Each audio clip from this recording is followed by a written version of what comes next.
Guruve Gaur Chanjaya Radhikaya Tadare Krishnaya Krishna Bhaktaya Tada Bhaktaya Namo Namaha Vancha Kalpatrubhyascha Kripa Sindhu Bhayevacha Patitanam Pavanebhyo Vaishnavebhyo Namo Namaha Jaya Sri Krishna Chaitanya Prabhu Nityananda Shri Advaita Gadadhara Shivasari Gaura Bhaktavinda Hare Krishna, Krishna Krishna, Hare Hare, Hare Rama, Rama Rama, Hare Hare.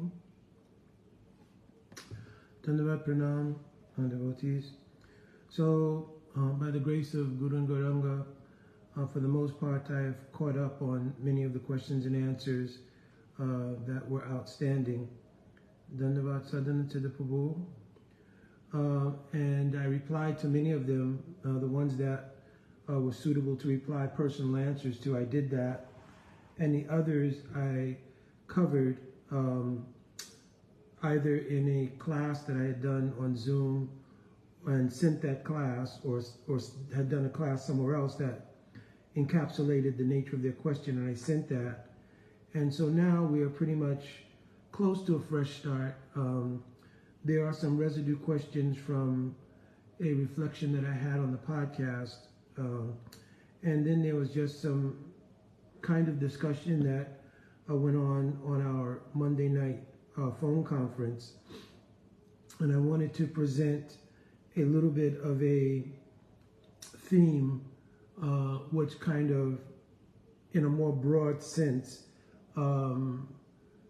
gives insight into various obstacles that we face in Bhakti. Of course, if you read the Madhurya Kandambini of Srila Vishwanath Chakravarti Thakur Pad, then there's a very nice layout of the 6 stages of Anushtita Bhakti, 4 types of 4 narthas, 5 kinds of subtle interference, mental interference with being able to access Nam.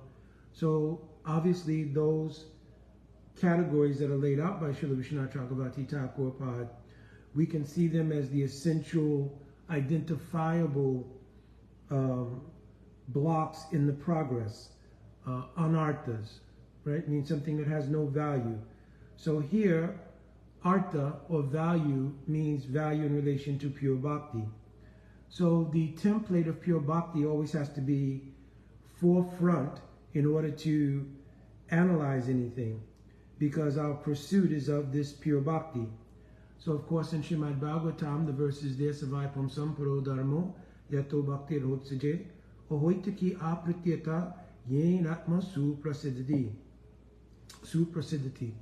So, pure bhakti, spoken by Shukdev Goswami, Shukta Goswami, to the sages at Namasharanya, Shukadev Goswami, to Maharaj Pariksit, is that bhakti, or devotion towards Bhagavan, which is unmotivated, means no self-interest. And this term self-interest is going to come up throughout the small discourse that I'm giving here. Is unmotivated and uninterrupted.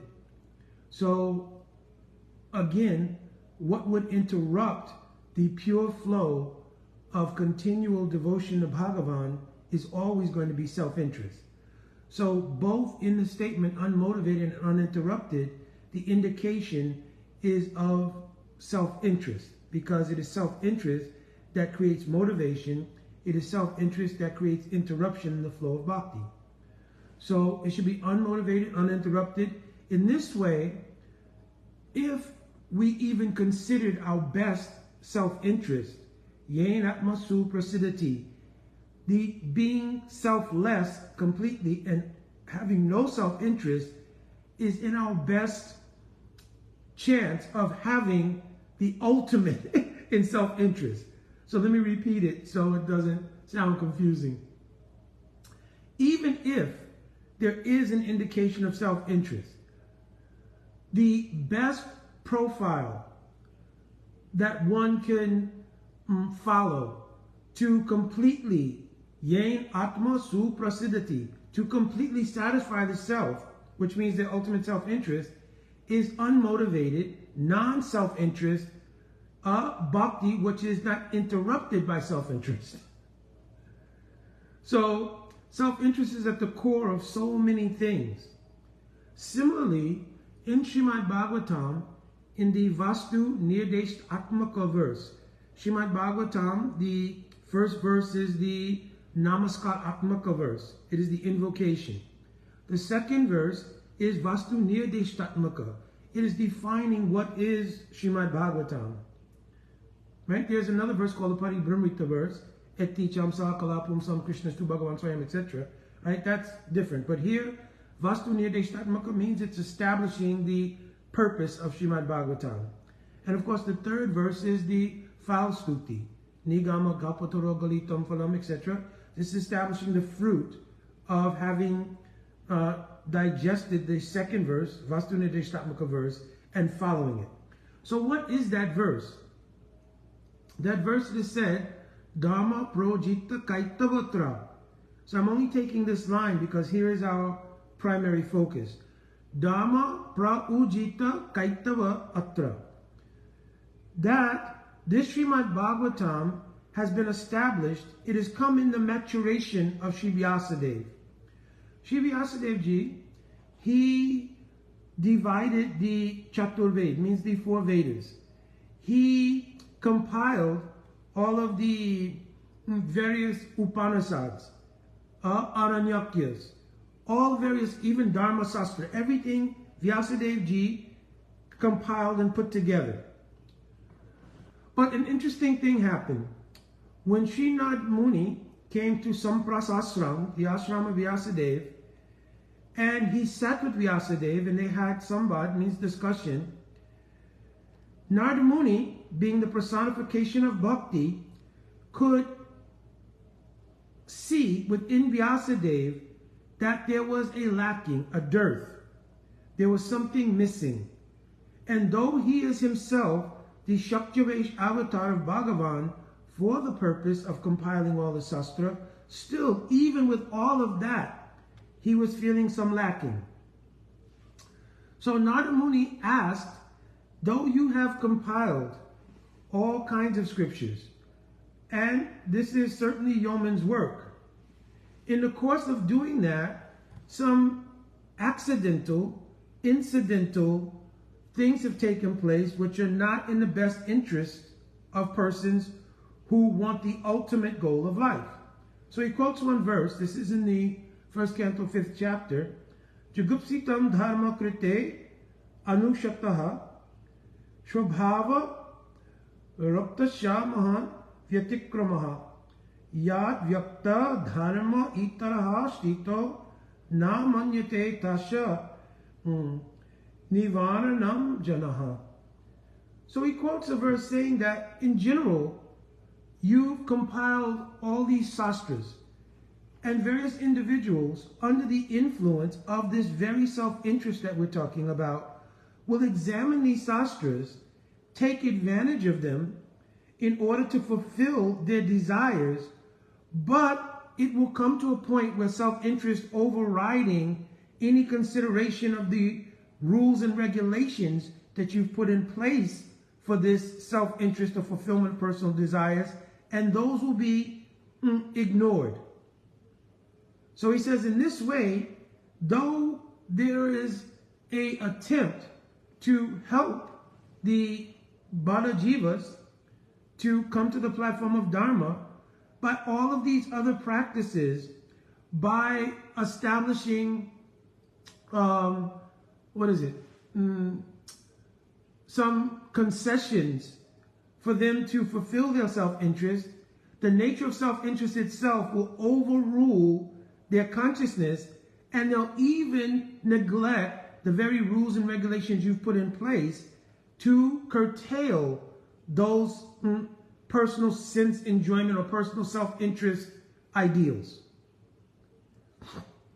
So in Srimad Bhagavatam, in that second verse, which is what we're talking about, the very first line is saying, after Vyasadeva Ji had gone through his maturation process, because after Narada Muni spoke to Vyasadeva, he told, you have all the necessities of qualification to understand the nature of bhakti, the absolute nature of bhakti, and its efficacy. Do meditation on that, and everything will come to you. So therefore, bhakti yogena manasi samyak pratile amale apashat purusham puranam maya yamupasritam. Therefore, Vyasadeva ji, he did deep meditation in bhakti yoga, and everything by the mercy of Bhagavan and Bhagavan Shakti Srimati Radhika was revealed in the heart of Vyasadeva ji. When everything was revealed is when he wrote the 18,000 verses, 335 chapters, 100 stories of Srimad Bhagavatam. And he declares in that Vastu Nirdeshtatmaka verse, the second verse, Dharma projita kaitavatra paramo nimatsaranam satam. I've written this Srimad Bhagavatam to uproot and kick out all Kaitava Dharma. So one question should immediately come to anybody who reads this verse. How can you have the word Dharma and Kaitava, which means cheating, in the same sentence? Dharmastu sakshat bhagavat pranitam. Dharma has come from Bhagavan himself. So how can true Dharma? So how can, because here the discussion was not mithya Dharma, means false Dharma, or anything like that. It was true Dharma. But still he's using Kaitava Dharma. So inclusive of mithya Dharma, cheating, any false Dharmas, but especially considering even those things he had previously written in regards to Chaturved, all Dharma Sastra, everything else, Itihasas like Mahabharata. In regard to all of those things, anything that does not lead to Paramano Nimatsaranam Satam, the nature of pure bhakti, which is realized by those souls who are near Matsarya. Near Matsarya means they have no self-interest. Matsarya we translate as envy. But really the root of envy is self-interest. So he's saying that those who are above the platform of self-interest, this Srimad Bhagavatam is really written for them, and it's written to also help those who aspire to that state, to help them achieve this position of Paramo Nimatsaranam Satam, to become Satam, become devotees of the highest class in pure bhakti. So the writings of Srimad Bhagavatam are completely meant for this purpose. Our Rupanuga Guru Varga, they have transmitted from one generation to another, especially coming from the time of Srimad Mahaprabhu, they have transmitted the teachings of Srimad Bhagavatam strictly in accord with this ideal. That the idea of self-interest in the body jiva is the very cause of their bondage. And if they can be inspired to give up that self-interest and rather take the path of pure devotion. Now, the refined definition of pure devotion, of course, was given by Al Srila Rupa Goswami Pad. He mentioned Anya Abhilasita Sunya Jnana Karmadi Anavritam. So here, the very first word is Anya Abhilas Sunya. The suffix ita means except under certain conditions. And then the example is given if someone's life is in imminent danger. The example is given of Draupadi, who, for any chaste lady in Vedic culture, lajja or her shyness, her chastity, is a life and death matter. So when Draupadi called out to Krishna to save her from the disrespect being shown by Dushashan, this would not be contrary to pure bhakti, nor would it be anya abhilas, another desire, that she only had the self-interest of saving her chastity. No, that in those conditions, ita, then there is no consideration that there is non-compliance with the definition of pure bhakti. So anya bilas sunya. One should be void of any other desire, however, related to self-interest. But if it's saying anya abilas, no other desire, it indicates there must be some desire. So what is the desire that is suitable? Anukulyena Krishna anusilanam bhakti uttam. This uttam bhakti is composed of the complete dedication of all moods, body, mind, activities, continually doing seal. Silana means the seal dhatu, the verbal root seal means endeavors. So all endeavors of body, mind, words, moods should be done anukulnyena Krishnanusilanam, for Krishna's kalyan. Krishna's kalyan means, because you cannot translate exactly Krishna's happiness, because descriptions are given that sometimes in the interest of Krishna, he may not appear to be happy. For instance, the example given by the Acharyas is that when Mother Yashoda was breastfeeding Krishna during the Damodar Bandhan Lila, when the milk began to boil over, immediately Mother Yashoda put Krishna down to go and attend to the milk. So from the point of view of doing everything only for Krishna's happiness, Krishna appeared to be very unhappy here. And therefore he threw a tantrum. We know that he goes and breaks the pot of yogurt. Very beautiful Leela, right? But Mother Yashoda was considering, I have to be dedicated to Krishna's kalyan, means his welfare. And therefore, by attending to the milk, many preparations for his nourishment and for his well-being will be accomplished by this activity. And because it was completely inspired under the Vatsalya Prema of Mother Yashoda, there is no, what is called, avyapti dosh or ativyapti dosh. There's an overextension of the meaning of pure bhakti and avyapti dosh, underextension. So this is not an underextension of the meaning of bhakti. It is pure bhakti because everything was done for Krishna's kalyan. So I don't want to go off track because then we won't keep on our point. So the point here is that all endeavors should be only done for Krishna's kalyan, Krishna's happiness. And therefore the entire endeavor of the aspirant in bhakti is for the giving up of self-interest in lieu of completely satisfying the interest of Krishna. Now, the idea may come, well, Mukunda, we have to maintain our bodies. If we're grahastashram, we have to maintain family. We have to do just various things for our health, so many different things. How is that not self-interest?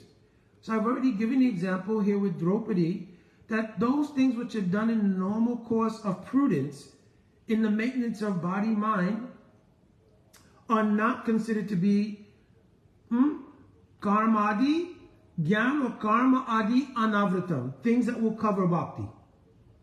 Karma must be performed. We'll have to do some kind of activity. And even to pursue bhakti, we'll have to acquire knowledge. But there are different kinds of knowledge. Tatparartha Gyan is favorable. What is Bhagavan? Twamparartha Gyan. Who am I? What is the relationship between myself and Bhagavan? That knowledge is desirable. But Brahma, Aikya, Jivagan, anything that competes in self-interest with Bhagavan is not favorable. The height of self-interest is I will become Bhagavan by merging into Brahman and become one with Bhagavan. Therefore, Brahma, Aikya, Jiva, Gyan is rejected. So 3 examples are given in the teachings on this verse, and I've mentioned them. So knowledge about Bhagavan, knowledge about ourselves and the relationship are all helpful in bhakti, but the attempt of gaining knowledge to become one with Bhagavan is the epitome of self-interest. So what to speak of any kind of karma, karma adi, or anything else that covers bhakti because of self-interest. So self-interest is the greatest obstacle because you can analyze it as self-interest only in any category where there is any doubt about the practice of bhakti. It's only based on self-interest. For instance, when we try to understand the causation of the Bada Jiva's existence in the material energy. I spoke yesterday when I was talking about adhikar and questions and answers. I mentioned that it is not easy for many Bada Jivas, even those who have come to the path of devotion, to understand the idea that the Bada Jiva's sojourn and connection with the material energy is anadi, means it doesn't have a beginning. There is no genesis or causation. Right? Anadi avidya yukta sha purusha shavedatmanam. Right? Swato na sambavantyanya agyanatva ganadobhavet. This is one verse in the 11th canto of Srimad Bhagavatam. It is saying that the Jiva's connection with the material energy, avidya, anadi avidya yukta sha. The yukta of the Jiva and illusion or ignorance or maya is anadi, without any beginning. But what happens is due to the nature of ahamkara.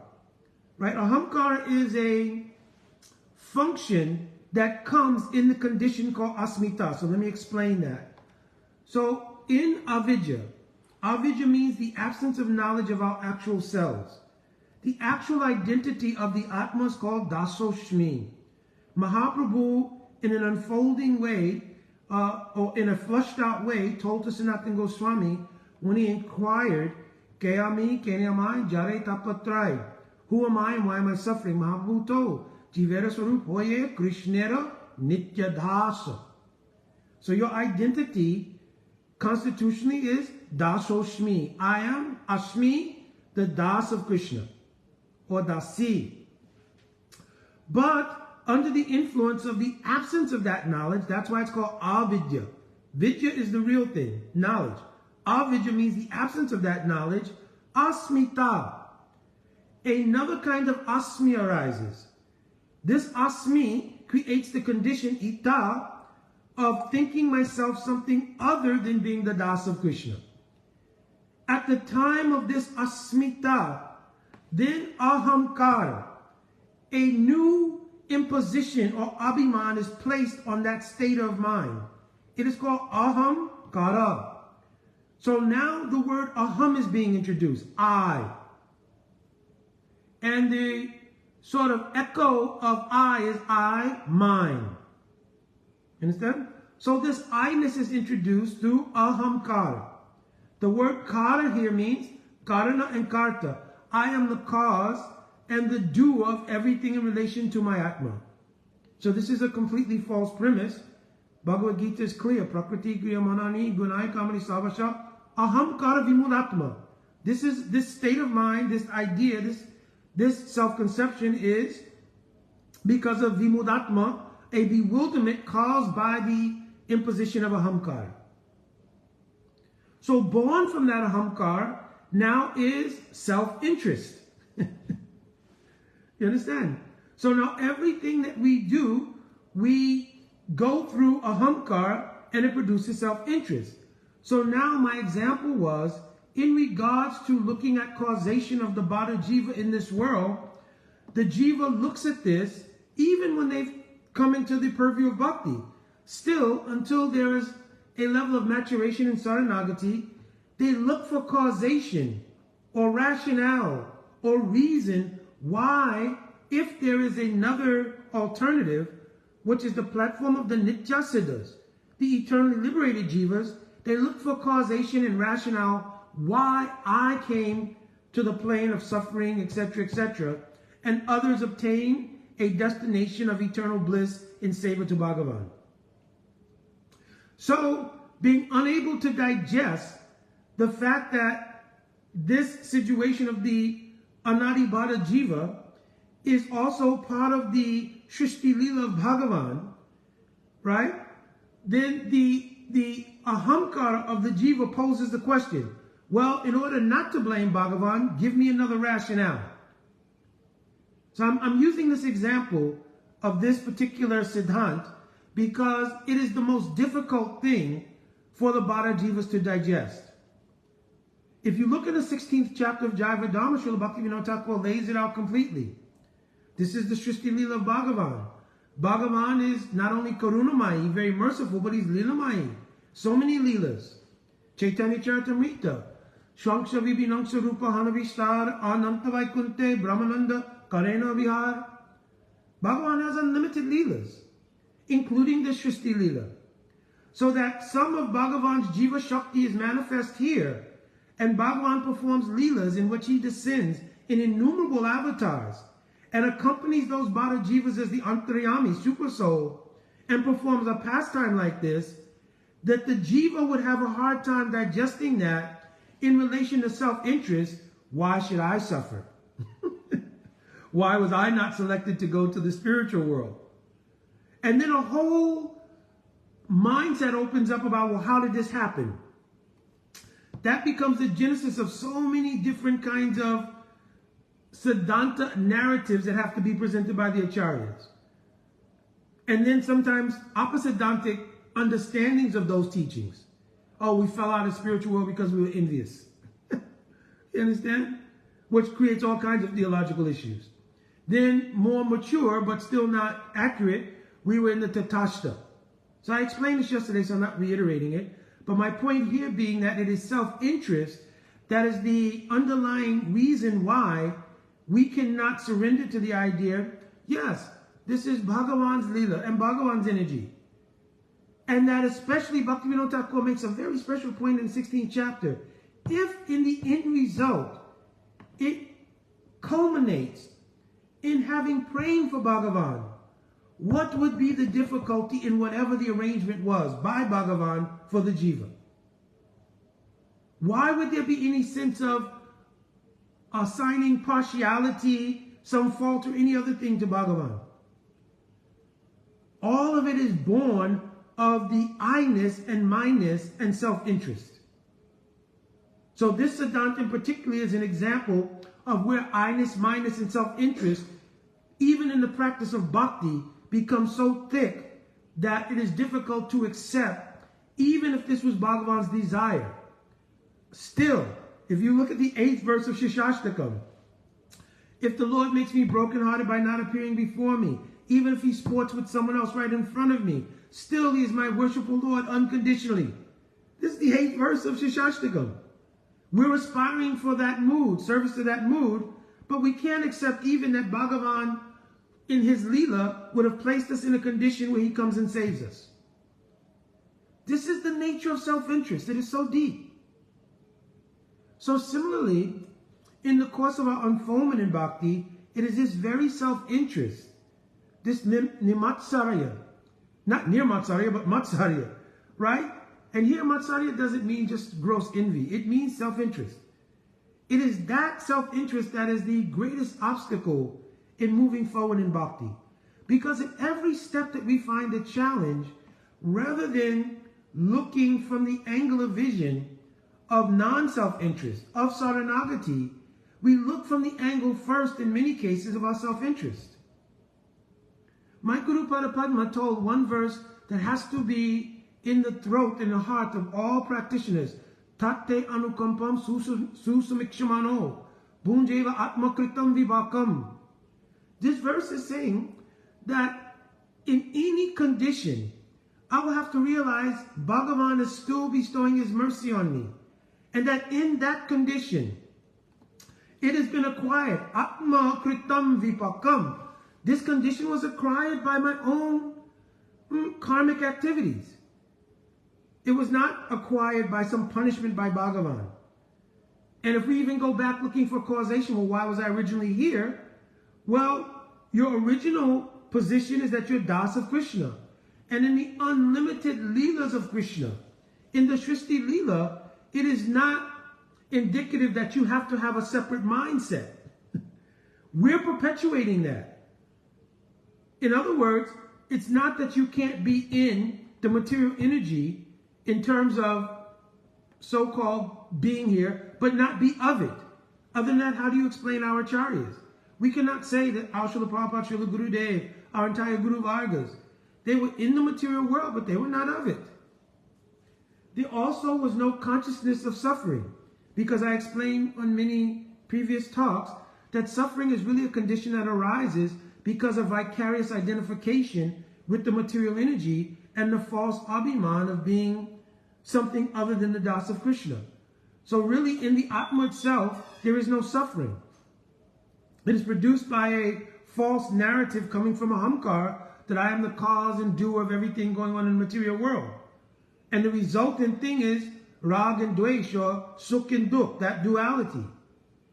And we become so enchanted by it, it creates Abhinivesh, an inextricable absorption in it. So that is not a fault of Bhagavan's. It is completely due to the root cause of self-interest. And the way it's broken is again by giving up self-interest.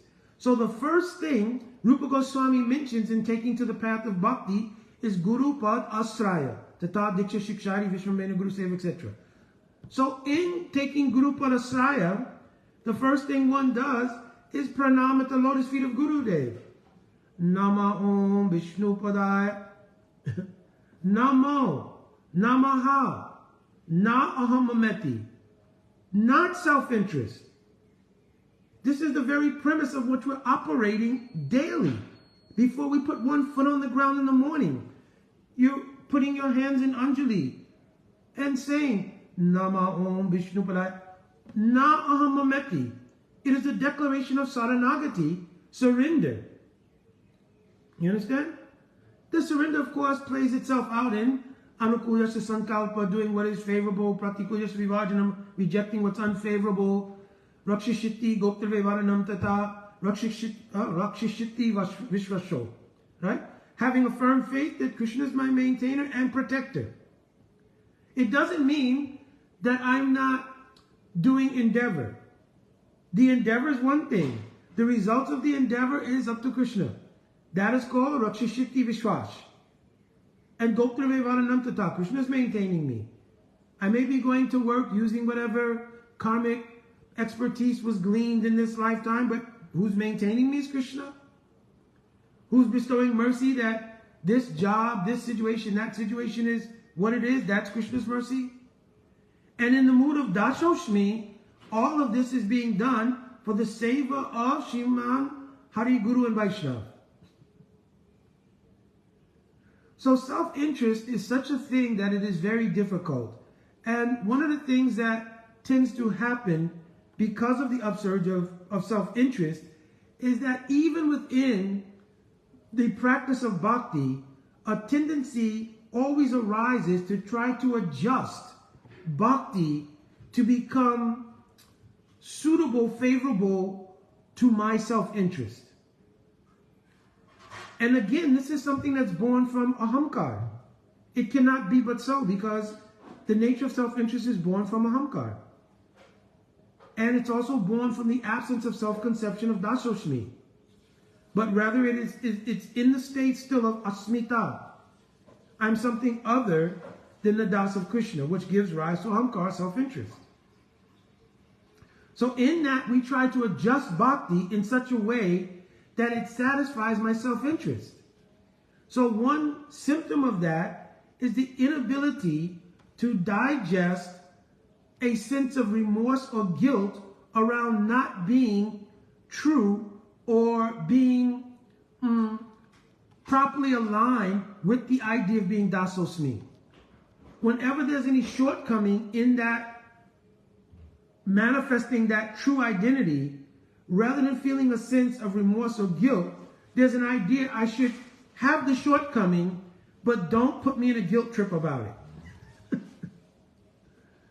Don't make me have to feel any sort of pinprick around the idea that I cannot truly fulfill in full the practice of bhakti.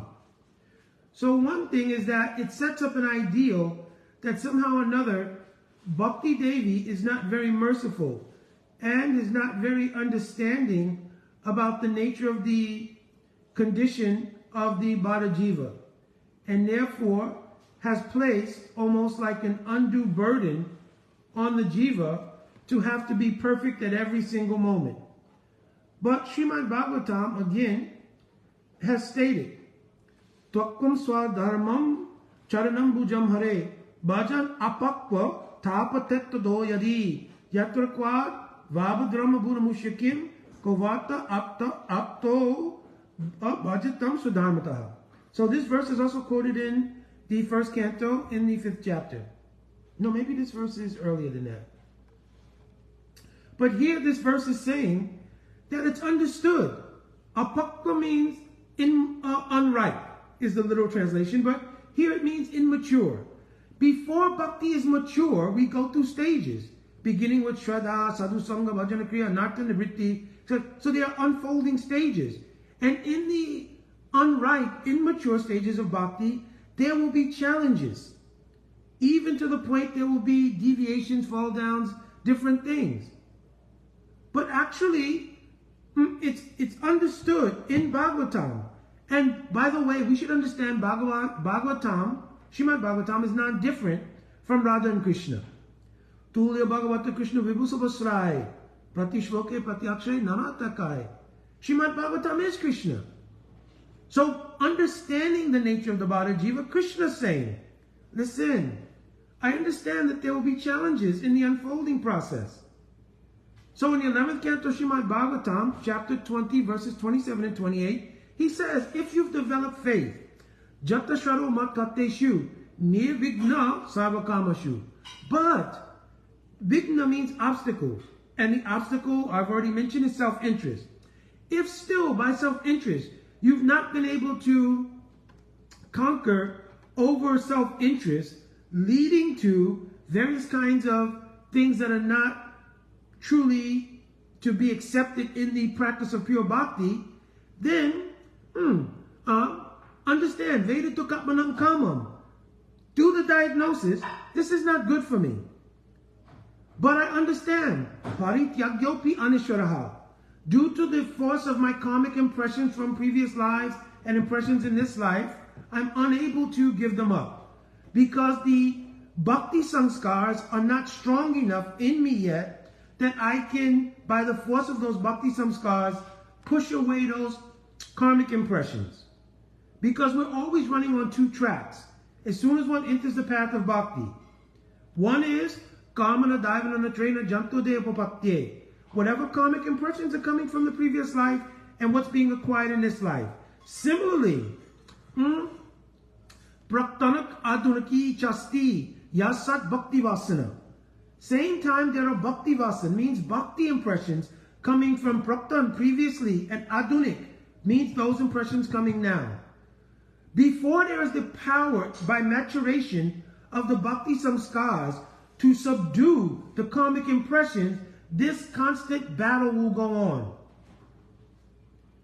So then in the very next verse, 28, in that chapter 11, chapter 20 of canto 11, then he says, Tato bhajate mamprita shwaralu dridhanishchoya jusamanas tamam kamam dukodarakams.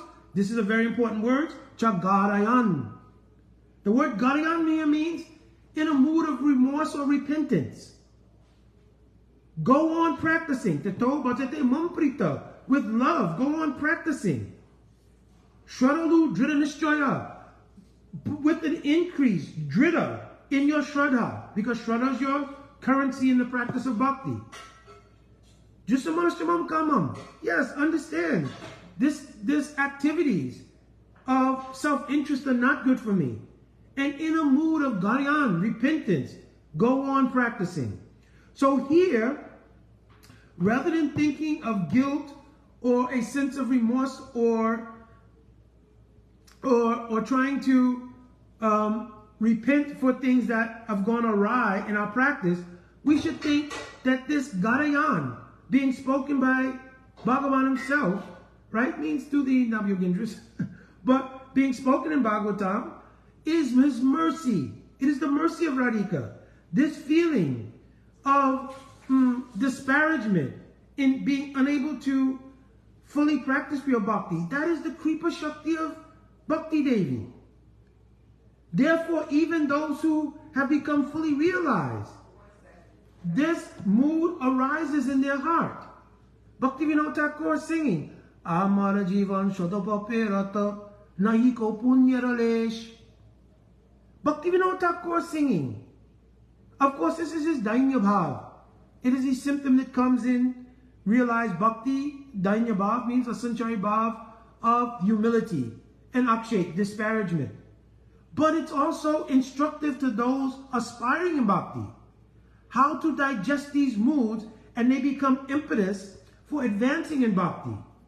Right now, there's like almost a movement afoot to take away a sense of remorse or guilt and classify remorse or guilt as a debilitating, corrosive, emotional factor. And that's not a fact, unless there's self-interest. That I want to feel good, and therefore I don't want a sense of guilt. I don't want a sense of remorse about something that I've not done properly in the course of the practice of bhakti. And therefore, I want to find things that will give protection to my self-interest in this regard. And especially when in a collective, there's a collective mindset. I spoke in my reflection on that podcast that when there's a collective mindset and the individuality of your practice is not being considered, then a mentality arises where people can criticize, there's deceptive behavior, there's envy, there's so many faulty outcomes that come from that mood of the collective mindset of the refusal by self-interest to accept the mercy of Bhakti Devi in the form of the organic inspiration as guilt when you don't perform in the proper manner for pure bhakti. I'm trying to word this in a way that it's clear. Hopefully it's becoming clear. So self-interest is the obstacle here. Guilt is not a debilitating, crushing phenomenon to our emotional and mental state. In bhakti, it is a loving embrace, like a mother would give to correct you in your maturation process. That's what it is.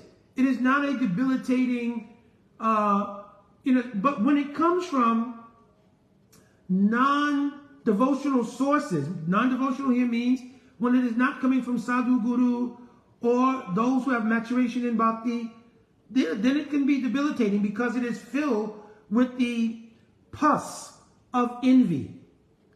When somebody's very anxious to have a discussion about somebody else's difficulties in bhakti, and it's filled with matsarya. Because one meaning of matsarya is when you observe someone moving in front of you, you want to hold them back or pull them down. This is another explanation of matsarya. By the mercy of His Holiness, Srila Bhakti Swarup Shri Maharaj, I heard this definition. So matsarya normally means like one big fish eating smaller fish. But here also he says no. One definition given by our acharyas is when one sees the progress of another Vaishnava or the fault of another Vaishnava or the, not fault, but the difficulties another Vaishnava is facing. One takes advantage of that to nourish their own sense of self-aggrandizement, etc., etc. And they feed themselves with that as a means of moving forward in bhakti and feeling a sense of either, well, that person's fallen, so don't blame me for being fallen, etc., etc. So in many different diverse ways, this self-interest raises itself up, or matsarya raises itself up in these various ways. Oh, that person is fallen, don't blame me for being fallen. Everyone is fallen. Understand? Or one tries to raise themselves on the basis of the difficulties of someone else. Oh, I am very advanced because I'm not having that difficulty. So rather by criticism or praise, one's self-interest manifests in observation of the exalted nature or the difficulties of a Vaishnava. This is matsarya. So, in order to understand the mercy of Bhakti Devi as the inspiration called Garayan, some sense of repentance, remorse, or guilt, you have to give up self-interest. And therefore there won't be so much searching for rationale to nourish my emotional and mental psyche. The discussions about my emotional and mental state are really rooted in self-interest. It's very hard to get rid of. And the thing is, even in the Vaishnava Mandal, as soon as there is a platform for mutual discussion of self-interest, it's like a magnet. Because it has the backdrop of bhakti, and it has all the features of the mode of goodness, and it is the principal thing which is very difficult to give up. Self-interest.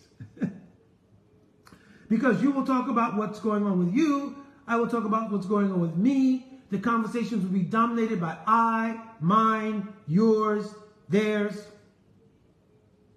And very little of the conversation will reach the level of bringing Bhagavan into the picture.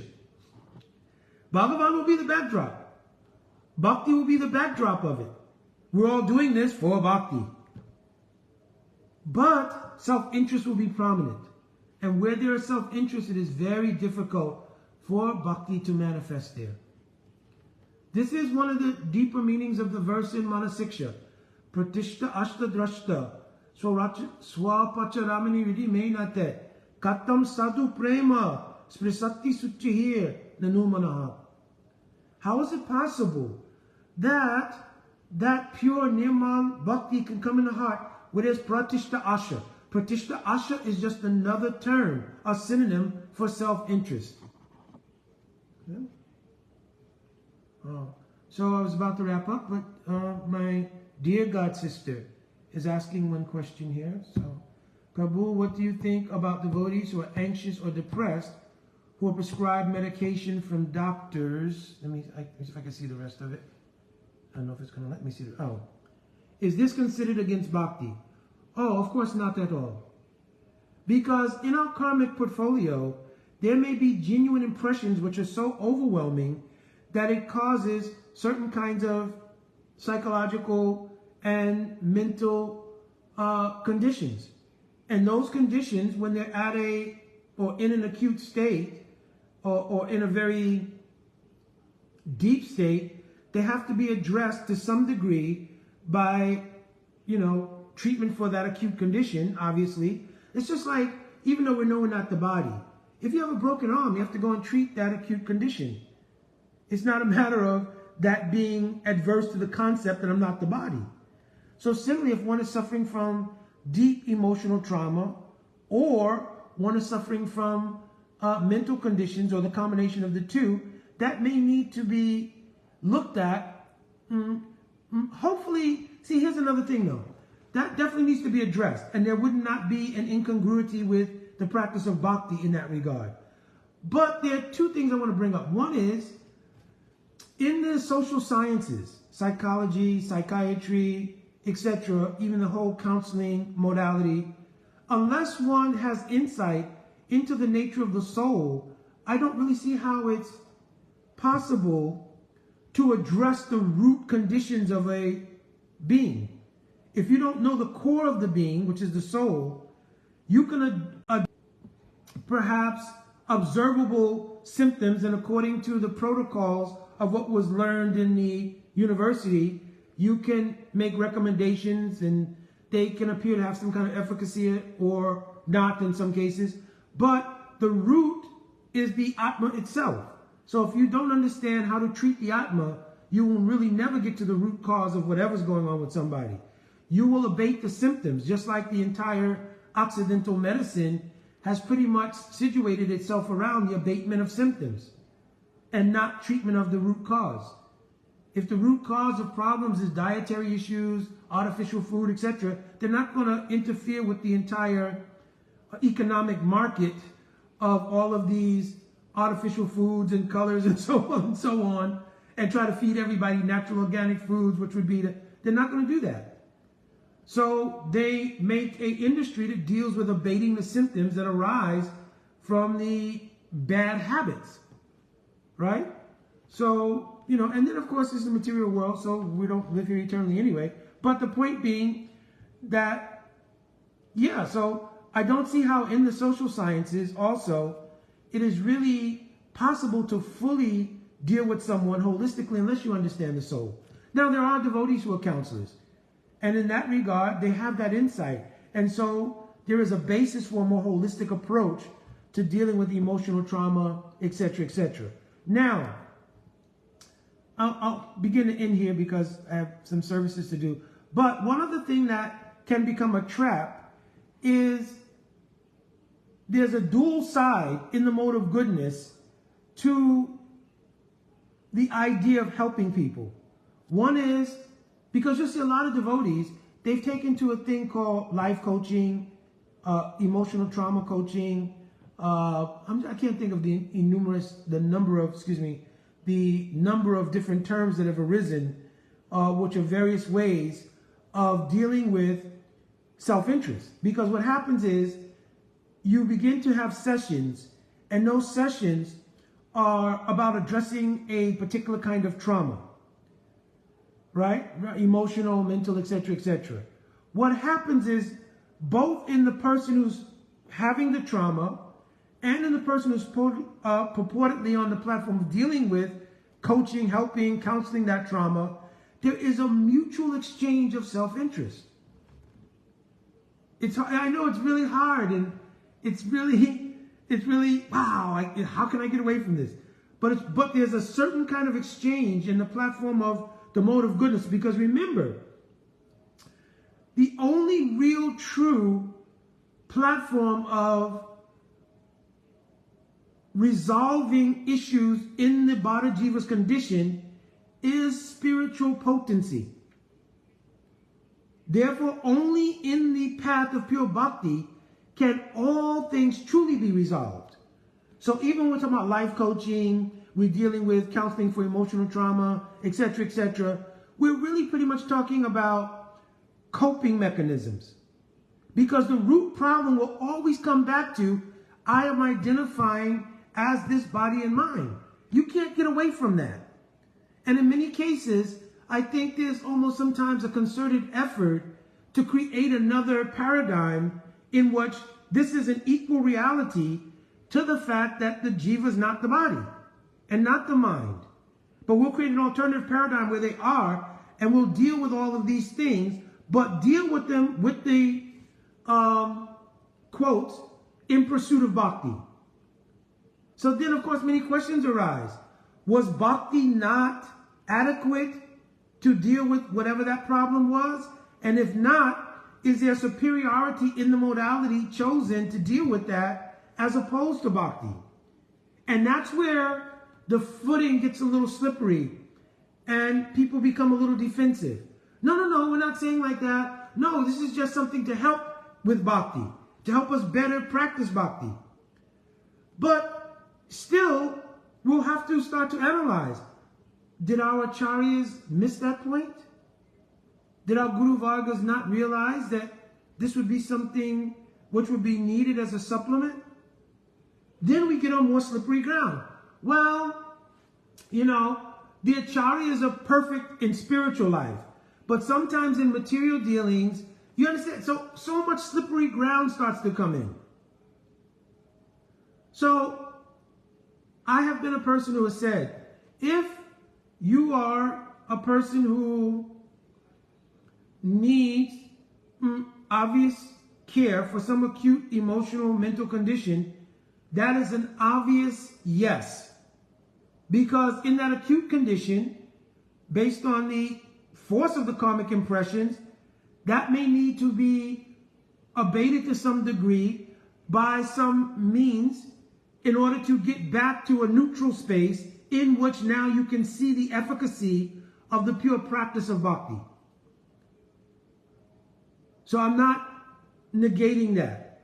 But when it becomes industry, meaning when it becomes on the basis of really how good it makes people feel to do it, a separate paradigm, and an emphasized paradigm in many cases. I remember there was a year when we were having a festival, and there was the idea to introduce a particular modality which is in that vein.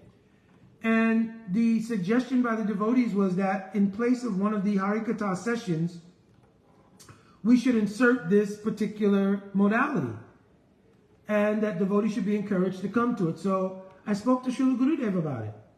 So Gurudev gave the opinion, absolutely not.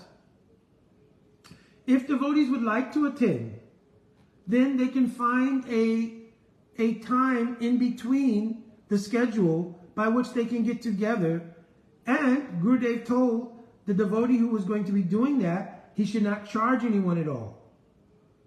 Right? It should be a complete seva. Right? And Gurudev said it should definitely not be put in place of any of the Harikatha.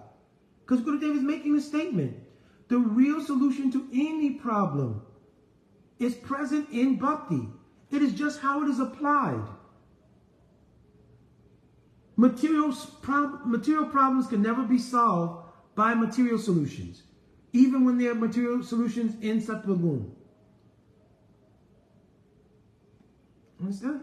So, I want to tread a little bit gently here because I don't want to discourage people from thinking anytime we're doing any kind of counseling or modality, it's off. And that's not true. Because if there's a genuine attempt in Vaishnavata, Maitri means the devotional mood of friendship to help someone, and you're offering your best in that regard, there will be some elements of bhakti there also. We can only hope that it doesn't devolve into tasting the nature of your own, because this happens sometimes when you are doing a modality. Well, what I will do is I will help you to come out of your, emotional trauma and so forth and so on. So then you start to feel empowered. Could be based on some academic credentials. It could be based on experience with that modality. It could be the nature of your faith in that modality. But a certain kind of self-interest in being the healer person comes about. And it simply becomes another abhiman besides the abhiman of Dashosmi. So the question could arise, what about those who are performing the seva of being Guru? Are they not taking another abhiman? And the answer is absolutely not. Because in doing the service of being Guru or Acharya, the actual mood is void. The true mood of Guru is void of Guru Abhiman. Tai Sisha Tava Sakya Savara Guru Abhimana Tyaji. Bhaktivinoda Thakur has declared, let me always consider myself only to be the Sisha of my Gurudev. Let Guru Abhiman, the conception I am Guru, go very far away from me. So Guru never thinks I'm Guru. Guru thinks I'm the Sevak in Guru Parampara. And in Vaishnav Maitri, what is this verse? Iswaritada Dineshu, Baliseshu Dusatsvacha. Balishe, those who are Balishu, means innocent persons. We should try to show compassion to them. And if part of that compassion is to give the shelter of Parampara that you've received, that does not Guru Abhiman. But I'm collecting disciples who are my property, etc., etc. This is Guru Abhiman, and it leads to so many problems. We've bore witness to that. Okay, I've really kind of gone over the time, so I'm getting behind in my services, and I will be guilty of that thing. My Dandavat Pranam, Vancha Kalpatrubhyascha, Kripa Shindavevacha, Patitanam Pavanebhyo, Vaishnavebhyo Namo Namaha. Jai Shri Radhe Radhe.